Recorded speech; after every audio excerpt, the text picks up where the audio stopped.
Perkenalkan, saya Dini Maksuroh, NIM 19,01000006, Prodi Bimbingan Konseling semester 3, mahasiswa dari STKIPNU Kabupaten Tegal.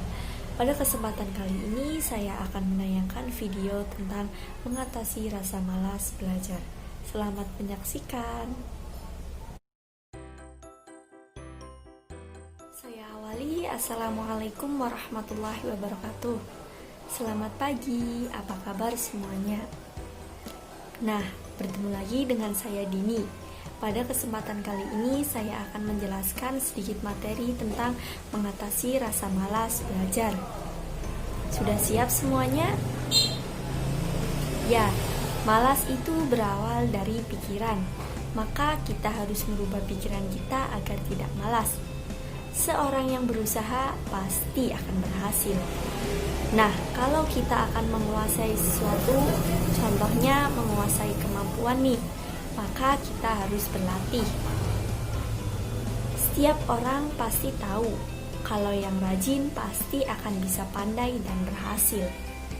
Namun, tak bisa dipungkiri, tidak setiap orang mempunyai rasa rajin dalam dirinya. Terkadang rasa malas itu menghampiri. Tak dipungkiri, semua orang pasti pernah merasakan rasa malas. Memang menyenangkan apabila sejenak melupakan pekerjaan dan tugas-tugas sekolah. Apalagi malas itu ditemani dengan cemilan dan film favorit. Nah, tapi bagaimana sih caranya mengatasi rasa malas itu? Berikut materinya. Kita langsung masuk ke materinya. Nah, apa sih itu malas? Malas adalah kondisi di mana ketika seseorang menghindari pekerjaannya yang seharusnya dapat dilakukan dengan energi dan potensi yang dimiliki. Malas selalu dikaitkan dengan dua perilaku. Yang pertama yaitu perilaku prokrastinasi atau menunda-nunda, dan yang kedua perilaku idleness atau lebih memilih berdiam diri, tidak melakukan apa-apa. Seseorang yang memiliki sifat prokrastinasi cenderung lebih menunda-nunda pekerjaan utamanya. Dia memilih pekerjaan yang lebih mudah daripada pekerjaan utamanya. Nah, seseorang yang memiliki sifat idleness lebih memilih tidak melakukan pekerjaannya. Rasa malas itu dikaitkan dengan kegagalan dan ketidakproduktifan. Nah, ada beberapa faktor yang menyebabkan rasa malas belajar. Yang pertama, tidak menyukai pelajarannya. Terkadang ada anak yang suka matematika, ada pula yang tidak. Dan ada pula anak yang suka bahasa Indonesia, ada banyak juga yang tidak menyukainya. Itu wajar, setiap anak punya potensi dan kemampuannya masing-masing. Nah, biasanya anak tidak menyukai pelajarannya itu dikarenakan pelajarannya terlalu membosankan, pelajarannya sulit diterima, atau dia tidak menyukai gurunya. Faktor yang kedua yaitu sulit berkonsentrasi terlalu lama.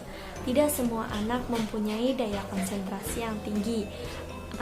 Apakah anak cepat bosan saat baru belajar, atau anak muda terganggu konsentrasinya saat ada hal-hal yang baru di sekitarnya?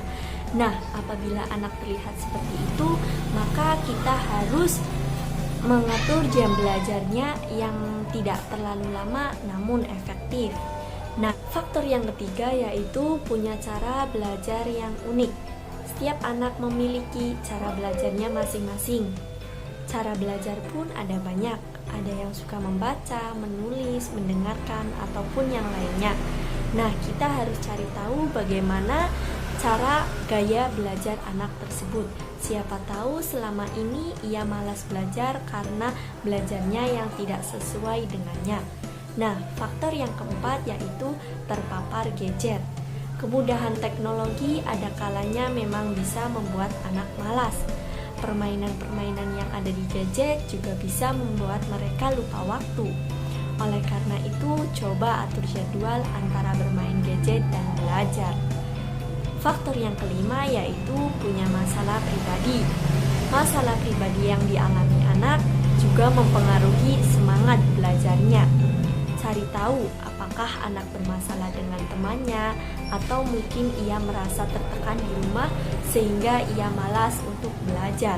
Faktor yang keenam yaitu tidak adanya panutan. Anak gemar meniru tingkah laku orang tua atau orang dewasa di sekitarnya. Rasa malas belajarnya bisa jadi karena tak ada sosok yang ia jadikan panutan. Bila anak-anak ingin gemar belajar, maka kita sebagai orang yang lebih tua harus mencontohkan kebiasaan baik seperti membaca buku dan tidak bermain gadget apabila tidak perlu. Faktor yang ketujuh atau faktor yang terakhir yaitu tidak merasa tertantang. Anak juga bisa malas belajar lantaran ia tak merasa cukup tertantang dengan hal-hal yang ia kerjakan. Hal itu biasanya terjadi pada anak yang memiliki tingkat kecerdasan lebih. Tidak adanya tantangan itu membuat ia menarik diri dengan tidak mengerjakan tugas atau malas. Bila anak termasuk dalam tipe ini, coba buat suasana belajar yang lebih menantang, seperti mengadakan kuis ataupun yang lainnya. Bagaimana sih cara mengatasi rasa malas belajar? Cara mengatasi malas belajar yang pertama ada membuat jadwal belajar di rumah.